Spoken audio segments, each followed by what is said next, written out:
වලස් මුල්ලේ උසස් පෙළ පන්තියේ කොල්ලෝ ටිකක් 8 දෙනෙක් විතර නැග්ගා පැලකට බියර් බොන්ඩ්.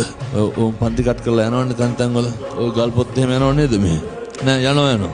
කොල්ලොත් යනවා කෙල්ලොත් යනවා ගලබොඩ අනම්මන හැමතැනම යනවා.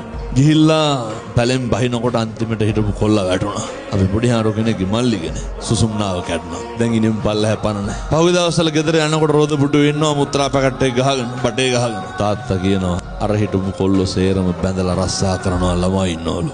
මගේ එක අපි දෙන්න ඉන්නකම් බලාගනියලු ඊට පස්සේ මොකක් වෙයිද දන්නේ නැලු. පැහැදිලිද මං කියන එක? මද්ද්‍රව්‍ය පාවිච්චි කරන දරුවන්ට කියන්නේ මොකක් හරි වුණාම අම්මයි තාත්තයි විතරයි. ඒ මොක නැද?